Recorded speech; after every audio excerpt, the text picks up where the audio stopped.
Bismillah. Assalamualaikum warahmatullahi wabarakatuh.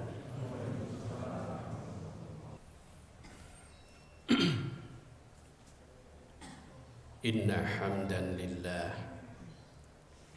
nahmaduhu wa nasta'inuhu wa nastaghfiruh wa na'udzu billahi min syururi anfusina wa min sayyiati a'malina.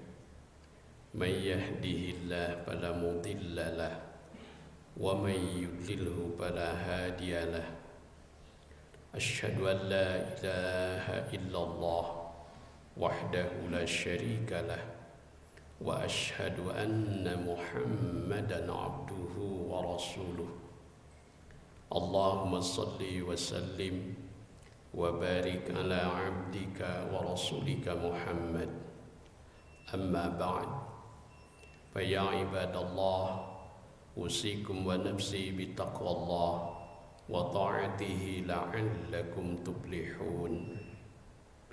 Ya ayyuhallazina amanu taqullaha haqqa tuqatih wa la tamutunna illa wa antum muslimun.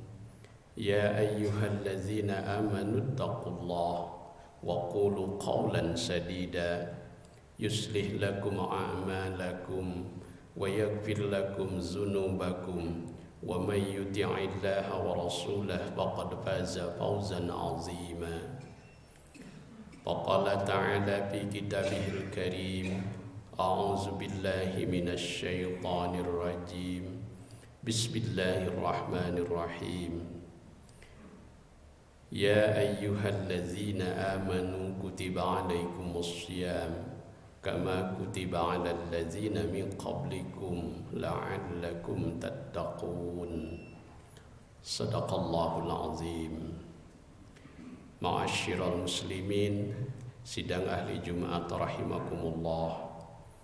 Pertama-tama marilah kita bersama-sama memanjatkan puji dan syukur kehadirat Allah Subhanahu wa taala yang tidak henti-hentinya mencurah limpahkan nikmat, rahmat dan berkahnya kepada kita sekalian, terutama nikmat iman dan nikmat Islam, sehingga kita diberi keleluasaan, diberi kemudahan untuk dapat melaksanakan titah dan perintahnya, di antaranya melaksanakan ibadah sholat Jumat pada siang hari ini, terlebih lagi di saat hari-hari ketika kita sedang menjalankan ibadah shaum.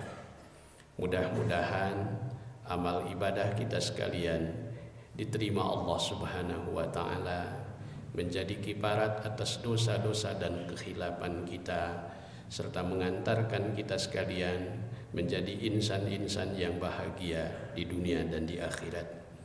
Salawat dan salam semoga senantiasa Allah curahkan kepada panutan agung junjunan alam Rasulullah sallallahu alaihi wasallam beserta keluarga dan para sahabatnya.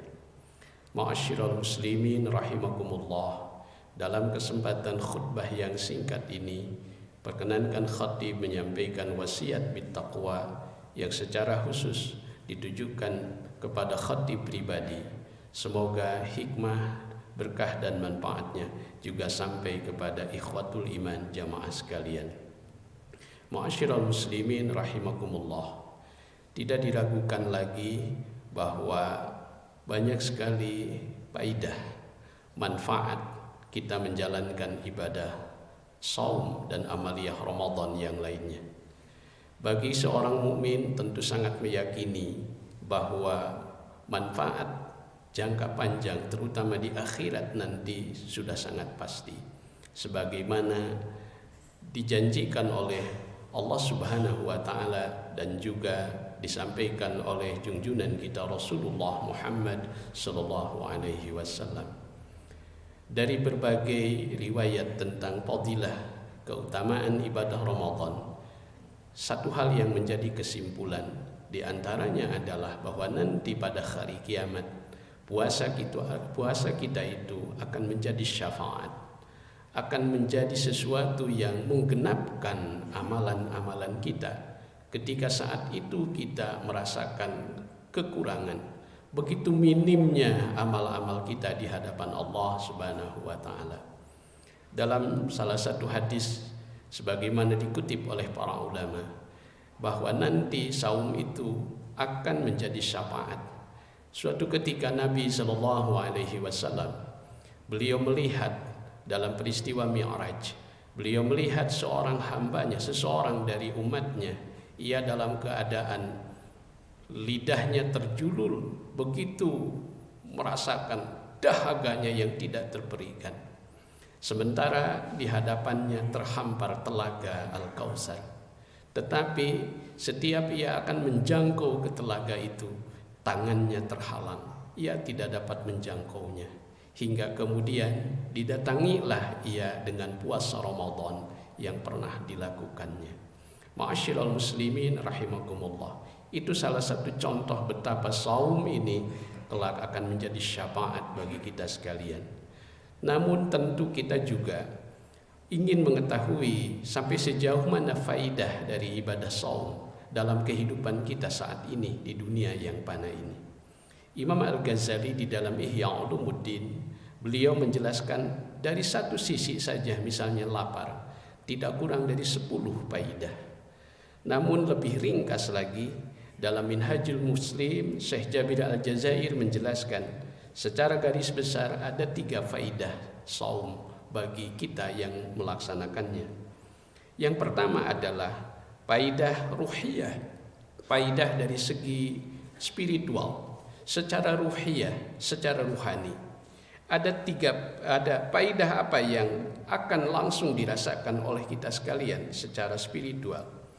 Di antaranya adalah dia akan mendidik kita untuk menjadi manusia-manusia yang sabar. Sabar adalah merupakan sebuah keniscayaan dalam kehidupan. Surga juga dijanjikan antara lain bagi mereka-mereka yang sabar. Sabar adalah kendaraan dalam kehidupan, termasuk dalam kehidupan berumah tangga.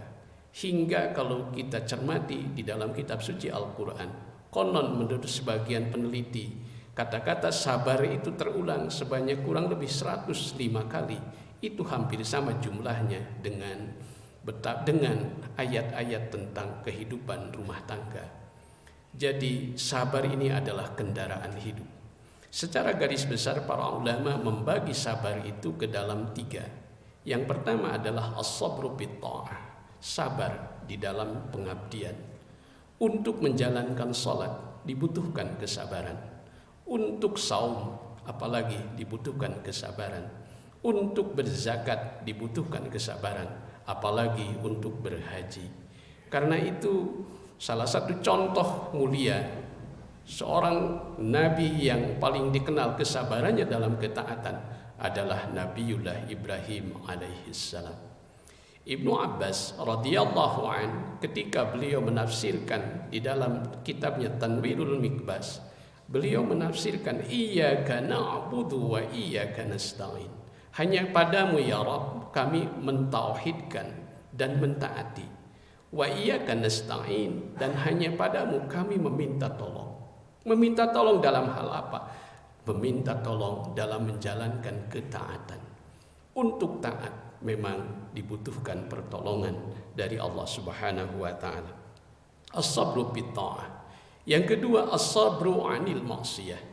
Ini terutama sangat dibutuhkan oleh generasi hari ini, generasi milenial yang begitu mudah berhadapan dengan dinamika kehidupan, tetapi juga akan sangat mudah mengakses segala hal yang akan menimbulkan kita terjerumus ke dalam apa yang disebut dengan kemaksiatan. Salah satu figur yang sangat menonjol di antara nabi yang sangat menonjol kesabarannya dalam menjauhi menghindari kemaksiatan adalah Nabi Yusuf alaihissalam. Yusuf alaihissalam adalah satu sosok nabi yang diuji oleh Allah dengan godaan gemerlapnya dunia dengan syahwat kecantikan seorang wanita yang dekat dalam hidupnya. Tapi karena Yusuf mampu sabar dalam menghindari kemaksiatan, maka akhirnya Yusuf menjadi seorang penyelamat. Bukan hanya penyelamat diri dan keluarganya, tapi bahkan menjadi penyelamat negara dari krisis yang berkepanjangan. Ma'asyiral muslimin rahimakumullah. Yang ketiga adalah as-sabru bil musibah, sabar dalam menghadapi musibah. Termasuk di antara musibah yang kita hadapi saat ini adalah musibah wabah, musibah bencana dan lain sebagainya. Dan para ulama menambahkan ada satu lagi kesabaran, yaitu apa? As-sabru bi himmatil aliyah, sabar dalam meraih cita-cita hidup. Dalam hubungan inilah untuk meraih cita-cita hidup yang didambakan dibutuhkan yang namanya proses perjuangan. Pepatah mengatakan, berakit-rakit ke hulu, berenang-renang ke tepian, bersakit-sakit dahulu, bersenang-senang kemudian. Di dalam Asmaul Husna, ternyata asma Allah yang paling akhir adalah As-Sabur. Allah itu Maha Sabar. Syekh di dalam kitab kalau tidak salah ada kitab Akhlakul Mu'min, akhlak seorang mukmin. Dikatakan bahwa apa rahasianya Allah itu as-sabur. Rahasia pertama, selain Allah Ta'ala itu maha sabar untuk tidak segera menjatuhkan sanksi dan hukuman kepada manusia yang berdosa. Dan kesabaran yang kedua, Allah mencontohkan betapapun dia maha kuasa dan maha sempurna serta maha segala-galanya, yang jika dia menginginkan sesuatu, berkehendak atas sesuatu, maka cukuplah bagi Allah berkata, idza arada syai'an ay yaqula lahu kun fayakun. Tetapi Allah pada saat yang sama mencontohkan bahwa dalam meraih kehidupan ini tidak selalu diperoleh dengan cara kun fayakun. Tidak selalu diraih dengan cara simsalabim, tetapi harus dijalani melalui proses. Salah satu contohnya adalah bagaimana ketika Allah menciptakan langit dan bumi. Ia ciptakan dalam 7 masa, 7 periode, yang kalau diterjemahkan 7 periode, misalnya satu harinya itu katakanlah sama dengan 1000 tahun, maka berarti tidak kurang dari 6000 tahun. Ma'asyiral muslimin rahimakumullah. Itulah salah satu didikan saum, mendidik kita menjadi insan-insan yang sabar, dan pada saat yang sama juga kita dididik menjadi orang yang mampu mengendalikan hawa nafsu. Ironi sekali memang, Allah dalam hadis-hadis disabdakan bahwa di bulan suci Ramadan itu setan-setan dibelenggu. Pintu-pintu surga kemudian dibuka dan pintu-pintu neraka ditutup. Tetapi mengapa terkadang di bulan suci Ramadan tingkat kriminalitas cenderung meningkat, kejahatan-kejahatan meningkat? Ini kenapa? Apakah tidak sinkron dengan hadis tadi? Sama sekali tidak. Sebab di situ ada suatu kendali yang tidak dapat dikendalikan dengan hal-hal tadi, yaitu inti utamanya adalah bagaimana manusia mengendalikan hawa nafsu. Karena itu hawa nafsu ini adalah sifat dasar manusia. Fa'alhamaha fujuraha wa taqwaha. Kami ilhamkan kepada manusia, kepada jiwa setiap manusia 2 potensi dasar, potensi fujur dan potensi takwa. Menarik penafsiran dari Syekh Ali As-Sabuni ketika beliau berbicara fujur, beliau mengartikan di situ dengan at-taghut.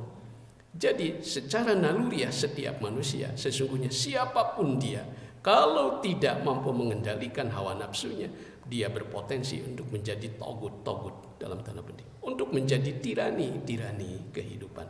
Ma'asyiral muslimin rahimakumullah. Inilah betapa didikan Ramadan itu sangat membawa kita kepada derajat yang tinggi yang dalam Al-Quran disebut dengan at-taqwa. Sedikit tentang faidah dari segi sosial.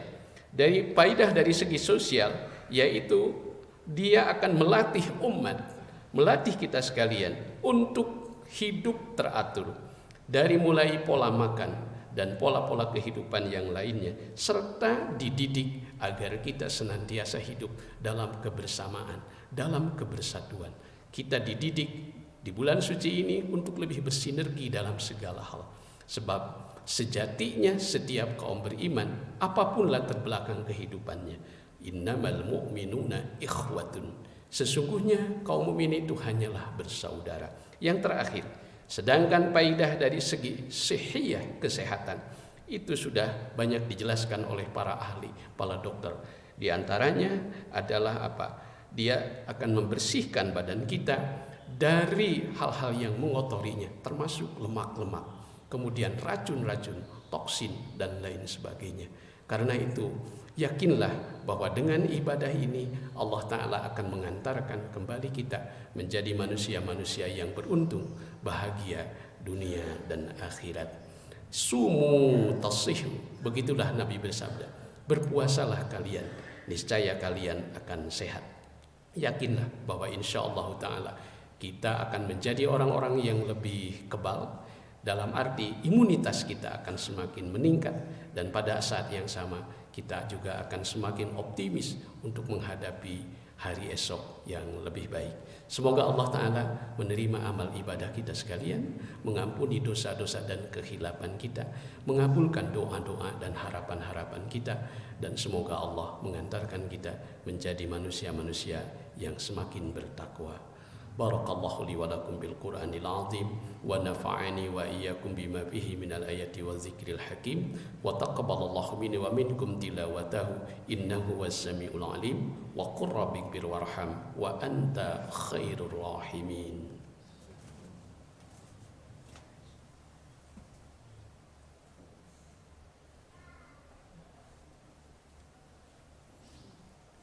Alhamdulillahilladzi hadana lihada wa ma kunna linahtadiya laula an hadana Allah.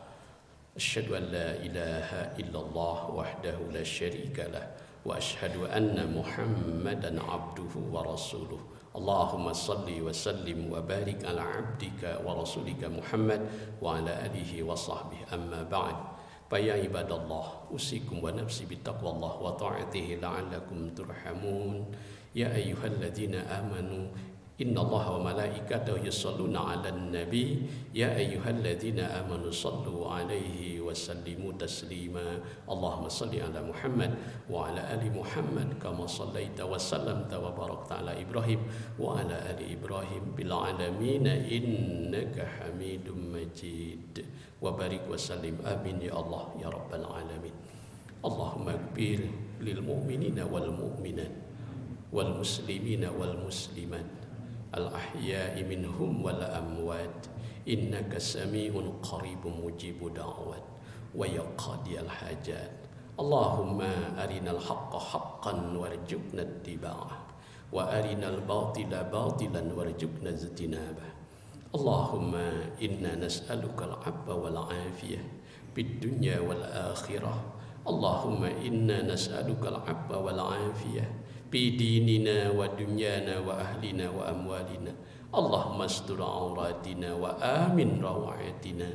Allahumma ihfadna min bayni aydina wa min khalfina wa an yaminina wa an shimalina wa min fawqina wa na'udzu bi'azamatika an nughtala min tahtina.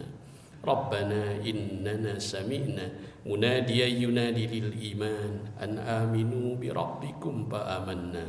Rabbana faghfir lana dzunubana. Rabbana faghfir lana dzunubana. Rabbana faghfir lana dzunubana wa kaffir 'anna sayyi'atina wa tawaffana ma'al abrar. Rabbana hab lana min azwajina wa dhurriyyatina qurrata a'yun waj'alna lil muttaqina imama. Rabbana taqabbal minna innaka antas samiul alim wa tub 'alaina innaka antat tawwabur rahim. Rabbana atina min ladunka rahmatan wa hayyi lana min amrina rasyada. Rabbana atina fid dunya hasanah wa fil akhirati hasanah wa qina adzabannar.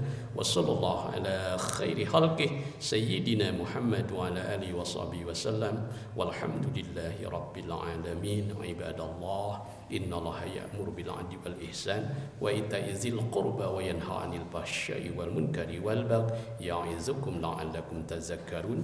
Wa la dzikrullahi akbar. Astaghfirullah li wa lakum. Allahu akbar, Allahu akbar, asyhadu an la ilaha